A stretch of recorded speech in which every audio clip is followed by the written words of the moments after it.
when science shall enter into thy heart, and wisdom shall be sweet unto thy soul, then ask, and it shall be granted unto thee. The science that we seek is the same one taught in ancient Lemuria and Atlantis, and later given to the Tibetans, Mayans, and Egyptians. This very same science is held within the eternal Tarot and Kabbalah, which are esoteric teachings from the highest dimensions found within every atom throughout the cosmos. This spiritual esoteric science, expressed in many legendary ancient civilizations, teaches us how to achieve inner reunion with divinity. It teaches us how to strive towards an infinite love within all of us, within each of us. We all begin our search externally, piling questions upon questions, always seeking with intellect while ignoring that we must learn how to be first to truly arrive at knowledge of anything. You can verify right now by sitting and closing your eyes to practice meditation that mostly there is darkness. What's more is you do not have to wait very long until a kind of chaos emerges, which we call thoughts, emotions, and impulses. If we are honest with ourselves, sitting with our eyes closed, we perceive within us a formlessness, a kind of void within our depths. This experience is one esoteric aspect taught in the alchemical book of Genesis. The earth is a symbol of our physical body, the philosophical earth made of the same fundamental elements as planet Earth. When the teaching says, "Without form and void, darkness was over the face of the deep," it is pointing at our psychology. Every day we ignore that we ignore to such a degree that all we perceive when we close our eyes is darkness and a formless void that results from our consciousness that is fascinated by thinking, feeling, impulsiveness. Like how our physical eyes only perceive a small band of physical light, our spiritual eyes perceive so little light that it seems like all there is darkness. So we seek to create light, as is also taught within Genesis. And God Elohim said, "Let there be light," and there was light. The Hebrew language, contextual and deeply symbolic, lost much of that symbolism through translation. Originally, in many cases, God meant Elohim, a compound word that essentially means gods and goddesses, referring to beings we know as angels, archangels, devas, etc. What the Elohim are instructing us to do is create light, the energy of our consciousness, whose functions include awareness and attention. As we are now, each of us contain very little light. We perceive mostly darkness in meditation practice. To learn how to create light from that darkness, to reliably create the inner light of consciousness, we must first understand that what we are is consciousness. Yet, while we are misled and imprisoned by our intellect, we cannot serve the inner guidance of our divine innermost spirit.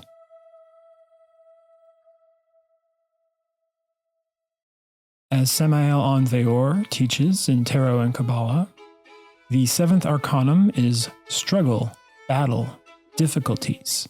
The warrior must learn how to use the staff and the sword. Thus, he will attain the great victory. Our motto is the lemma, willpower. The uppermost symbol in the central column of this arcanum reminds us of a maze. If you sit in stillness long enough practicing meditation, you can also verify the intellect is like a maze. This is what the mythical Greek labyrinth represents, our intellect. The maze that we must learn to navigate, with our egoic animalistic thoughts represented by the Minotaur. The way we learn to navigate the maze of our intellect and defeat the Minotaur is by working to achieve reunion with divinity. Interestingly, this reunion is conveyed through Tarot and Kabbalah. From Malkuth, the kingdom of our physical body, 7 spheres above is Hesed, our inner spirit, represented by the figure commanding the chariot. From the center of the Tree of Life, we see that 7 spheres below is Netzach, the mental world of our intellect. This is how Arcanum 7, Triumph, relates with victory over our intellect, which is also fundamentally connected to our emotional, vital, and physical bodies. These 4 bodies are represented by the 4 pillars connected to the chariot. Thus, to build this pure golden vehicle, our spirit seeks triumph over the impure elements in our mind, intellect, and our 4 lower worlds or bodies of mind, emotions, energies, and physicality. But our spirit cannot triumph alone. We are part of our being, the soul in Malkuth. It may sound blasphemous to some, but we have to strive to empower divinity within us. Just as the foot must obey the head in order to walk forward, we have to cooperate with our being, that intellectually unknowable aspect we are studying through Tarot and Kabbalah. And so, in order to triumph over our mind, we have to strive towards our inner divinity, our being, as it strives towards us. We need to strive towards our inner spirit so that we can learn how to simply observe the illusory difficulties created by our intellectual mind. In meditation practice, we are strengthening the infinite potential of our consciousness. Awareness and attention are functions of consciousness, and meditation practice can infinitely enhance our awareness of our inner energies. It is difficult when we first begin, certainly, yet with practice, we learn how to follow the guidance of our intuition, which is divine, which is dynamic, and at first subtle. Conversely, our egoic thoughts, feelings, and impulses are compulsive, shifting back and forth between agreement now, then disagreement later, between feeling good about something now and feeling bad about something later. The figure, our inner spirit, holds a staff in his left hand, the receiving hand, representing our spinal column and the energies our being receives from our various practices in meditation, the spiritual science. Our innermost is looking at the staff, expressing his divine will, which we experience as intuition. Our intuition is an instant knowing that is very subtle at first. We require learning how to properly meditate so we can strengthen our ability to hear and follow this intuition. Many people think that they know what intuition is, or they feel they know it. But the intuition is not about thinking or feeling. It is like a higher sense beyond both thought and emotion. In his right hand, our spirit carries a sword. This indicates his divine will to combat the impurities of our psyche, our psychology of anger, fear, pride, lust, etc. The sword represents Kundalini, the divine fire that dissolves those very defects. To forge that sword, we must properly raise our Kundalini, which should be a gradual process. Kundalini rises from the chakra Muladhara along the spine into the brain and heart, but not just in our physical body. It does this 7 times within each of our multidimensional bodies until reaching our spirit, as said. Kundalini only rises through the merits of the heart, an esoteric statement pointing to many levels of practical spiritual methods discussed and shared on this channel. But far above the heart, in this case, we see our spirit is crowned with the Trinity, and above that is the Son of Ra, birthed by a circle, a symbol of the eternal feminine principle, the Divine Mother who creates all life. The Son of Ra is also the Christ, and has wings of the Spirit that will unfold within us as we work in meditation and transmutation of our vital or sexual energy, which only occurs through the power of our Divine Mother. Everyone can find their own way of connecting with their Divine Mother to meditate and transmute their energy. The important thing is to consciously use willpower to imagine her, maybe as a motherly energy of love, or as one of her depictions in many famous religions, or a form unique to your own intuition. As a single person, we work with many forms of transmutation called pranayama, practices involving focused awareness, breathwork, mantras, and imagination, while physically retaining our sexual energy and transmuting it into higher forms of energy, hence transmutation. If we do not conserve our sexual energy, our Divine Mother Kundalini cannot use it to create more light within us, more divine fire, and she cannot forge the sword we need to combat our egoic psychology. When we conserve those energies, transmutation sends them upwards and inwards along the 2 ethereal channels whose esoteric names include Ida and Pingala, as well as Adam and Eve. Those 2 energetic channels, as well as our willpower and imagination, are represented by these 2 Sphinxes, one white and one black, referring to Jachin and Boaz, explained in Arcana 2. These 2 Sphinxes remind us that through willpower and imagination, with both transmutation and mantras and prayer, we can achieve profound states of meditation that can later extend into our awareness during daily life and lucid dreams and astral projections. All of life is organized by the law of 7. From 7 dimensions of the macrocosmos to the 7 bodies of the microcosmos, to the 7 musical notes of the cosmic scale and the 7 solar colors, into the 7 planets of the alchemists, which correlate to the 7 vices we must transform into 7 virtues, and, of course, the 7 primary chakras. The law of 7 was taught by Gurdjieff and is known in the higher dimensions as Hepta Para Parshanok. In Arcanum 4, we discussed the 4 types of people.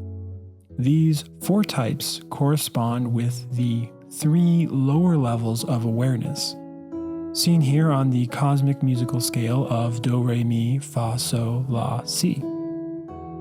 When we first arrive at these teachings of this spiritual science, each of us relies too much on one of our 3 brains, which are associated with these 3 lower levels of consciousness. Not a single one of these 3 lower levels is better than the other. They are each a habitual crutch instead of working directly with our awareness, which is the 4th type of person. Notice on this image it indicates a shock between the lower 3 types and the 4th type of person. This is a shock to our consciousness, our awareness and attention, helping us to see, perceive which of these 3 minds we are overly identified with, that we have trapped our awareness or consciousness within. Sometimes the universe gives us that shock through some incredible or harrowing, difficult experience, such as a near-miss car accident or even a very just stressful time of life. But instead of waiting for life to perhaps send us a shock, it's much better to learn the ancient art of meditation, to sit in stillness and silence and observe our current sense of self. In this instance, we can inquire and silently ask ourselves, am I overly intellectual, emotional, or physical? Once this question is asked, remain still, observe the intellect. Thoughts will arise and tug at your attention, but strive to stay with awareness itself. Observe any arising thoughts without analysis, judgment, or any kind of reactionary thinking. This observation process, as awareness, is how real knowledge develops. Overusing any one of the 3 brains can throw us out of balance. Many techniques can help us regain that balance, but all these teachings are like multipliers, while the base number being multiplied is our level of consciousness, our level of awareness.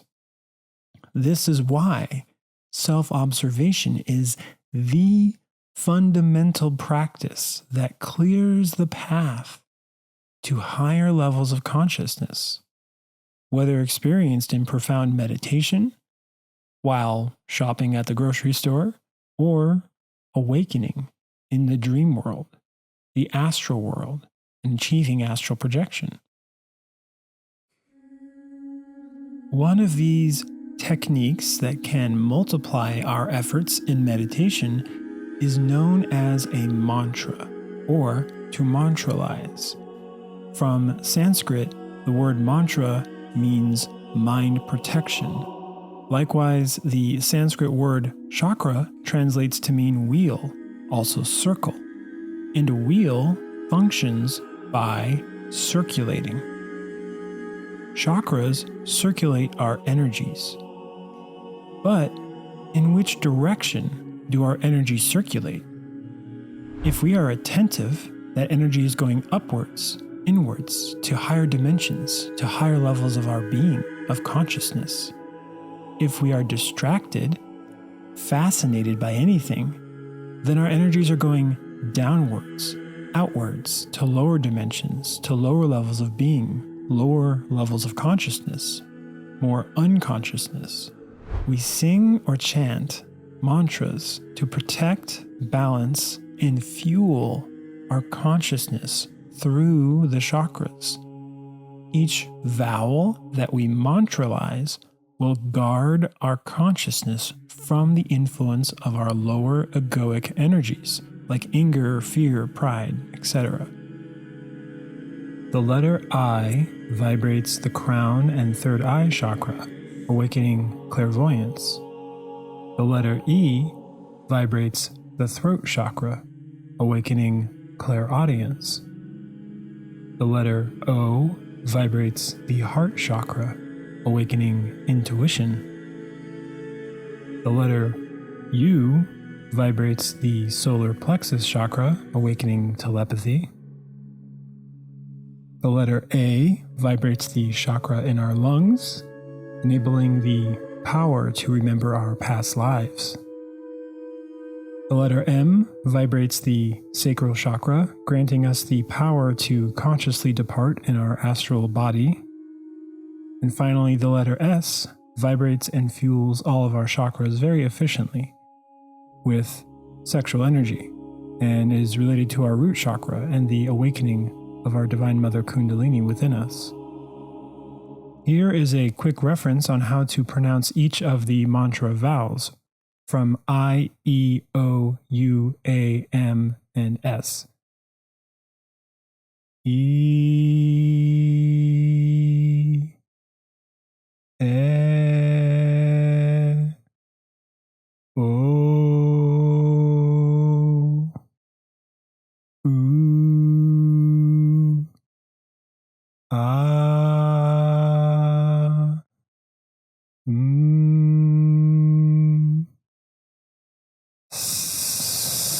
S. That's just a quick example. And of course, as these vibrate the chakras, they awaken and balance the chakras. You can cycle through all 7 mantra vowels for each chakra for up to an hour a day to receive the maximum benefit.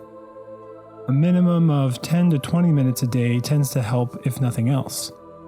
You can also break this up into 3 20-minute sessions a day. You can also focus on one vowel at a time, repeating it until your intuition guides you into the next vowel in the sequence, and then cycle through until you are finished. We must work daily with meditation and mantra practice to protect our consciousness at the various levels of our being from the egoic vibrations deep within our own psychological abyss.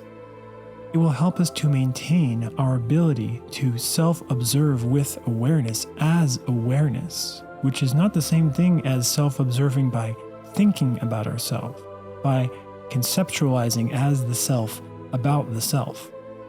The more we learn how to maintain awareness and observe the deep reality and true nature of our thoughts, emotions, and impulses, the greater we can enhance any technique we are practicing, such as mantras, but including prayer, and many other techniques shared on this channel and in the resources linked in the video descriptions.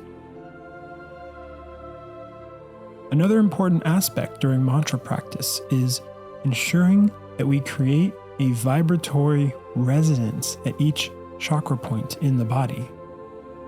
This is how you know if a mantra is effective for you or not. When we are learning, it helps to listen to others mantralize, and it helps to play with your octaves. And in general, play is helpful when doing any of these practices, because if you make it too rote and mechanical, then you get bored, the egos come out. I will provide links in the description to learn more about the chakras, as well as to hear how to recite each sacred vow from various instructors, practitioners of the Gnostic method. Another practice we can perform, another spiritual science that can both protect us from egoic energies and help divinity to teach us deep and profound truths through our intuition, through the heart center, is combining meditation with the mental recitation of the very powerful and magical 7 verses of the Pater Noster. Each line can be reflected upon with intuition, through awareness during meditation. The ideal length of time to perform the Pater Noster is, of course, 1 hour, although you can start at your own pace, however short or long intuitively seems best to you. This prayer can also be practiced in Latin, which is a powerful mantric language, and I will include links in the description for more information on the Pater Noster as well.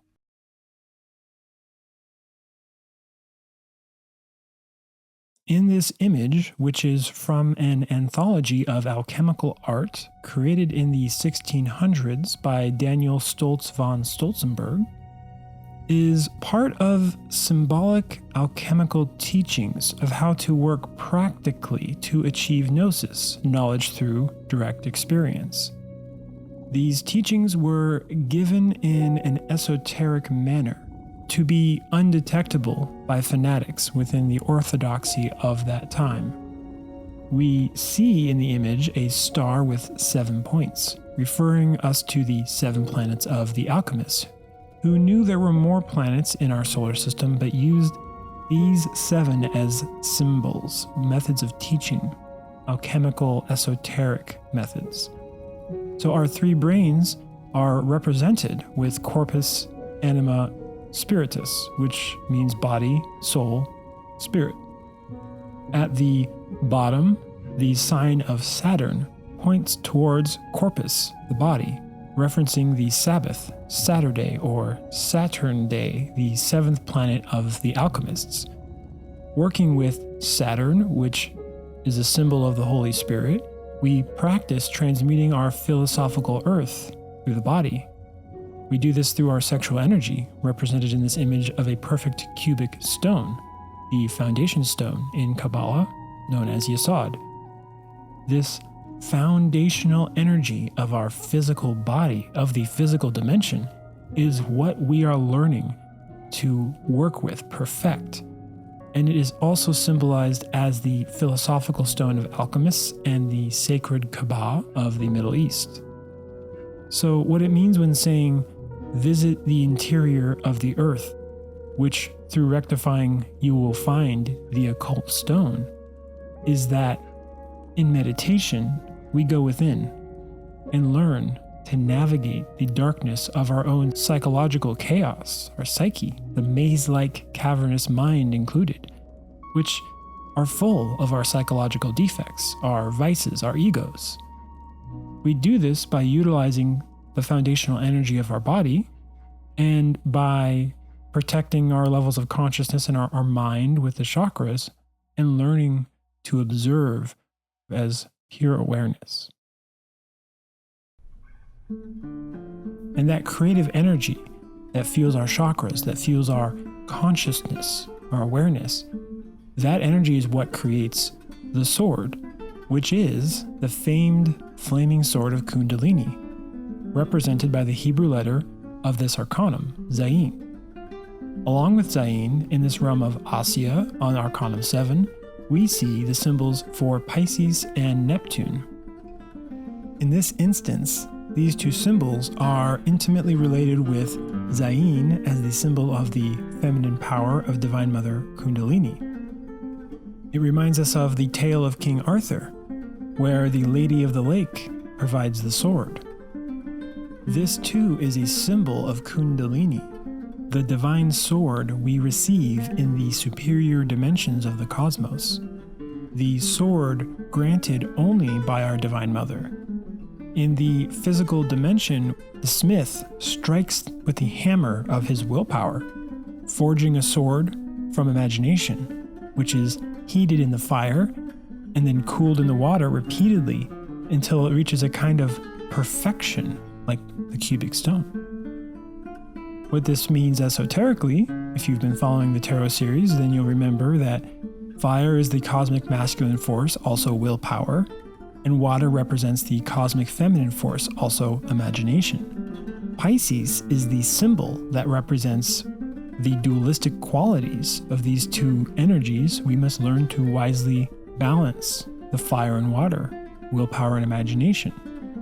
And the trident of Neptune reminds us of the Trinity, the 3 forces in all things, which are the projective masculine, receptive feminine, and reconciliating 3rd force, the Shiva Shakti, or Holy Spirit, the aspect of the Trinity that works through our vital energies. All this and more constitute the spiritual science we must learn in order to protect our consciousness. We study forms of meditation practice, forms of transmutation, different mantras, different prayers. Of course, there are many, and thus we especially need to develop our intuition so it can guide us, our inner divinity, our inner being can guide us to which forms of practice we need the most. As we endeavor to walk our true life path, which is the inner spiritual path as well as the external physical life we live, we will face battles against both our inner psychology and our collective psychology, which contains elements that will seek to pull our consciousness back into mechanical sleep, from within and from without. The alchemists represented this teaching with the 7 planets, each of which is related with many esoteric symbols. But here in this video, we will focus on the planet's relation to the 7 vices we must observe within ourselves and transmute into the 7 virtues. By practicing the teachings contained in this video series and the resources provided in the channel as well in general, we transmute lunar avarice into altruism, happiness for other people. Mercurial laziness will transform into diligence, effort, work ethic, greater willpower. Venusian lust will transform into sexual purity, chastity, which does not mean sexual abstention. It means to be pure in heart and soul with sex, with a partner. Solar pride transforms into humility, humbleness, a faith through experience, through Gnosis in divinity, a faith that will be built through those experiences that we will receive. The more humble we become, the more we genuinely work on our pride. Martian anger transforms into conscious love, divine love, the kind of empathy and compassion that the 14th Dalai Lama often speaks of, as well as the Buddha and many, many great teachers. Jupiterian envy transforms into working for others, sacrifice for others. And Saturnian gluttony can transform into temperance, a kind of moderation, not just in diet, but in life in general. A balance so we don't become fanatical in anything. And that is this episode. Lots to intellectually digest. Of course, I will always recommend meditation. If there's something in this episode that particularly jumped out to you, I've made sure to include chapters and everything as always. You can always re-listen, re-watch, and then meditate. Practice what we discussed in this video. Observe thoughts, observe thinking about the teachings that are shared in this or any video, in any spiritual teaching. Observe the thoughts, and if you really strengthen awareness, you will begin to not only observe thoughts, but also emotions. And the more you center into the heart center as awareness, the more it becomes possible to observe energetic urges to think certain thoughts, which are usually egoic thoughts, or to feel certain feelings, frustrations, pride, etc. And to even act on certain impulses, right? Maybe you want to eat some chocolate chip cookies that are in the kitchen, right? And you catch those impulses. Could be anything like that. So as always, thanks for watching. And if you'd like to support the channel, you can find a link to the Patreon page in the description. Thank you very much for anyone who does. And you can also, through the Patreon support, you can join our Discord where we do a monthly Q&A. And we discuss these topics as well as whatever we are currently working on in our own particular place in our path, our spiritual path. So thank you in advance for everyone who leaves comments, likes, subscribes, gives any kind of a super thanks or supports on Patreon. However you can express your support, that is deeply appreciated. And until the next video, I am wishing you lots of joy, happiness, and peace in your heart, in your being. Thanks for watching.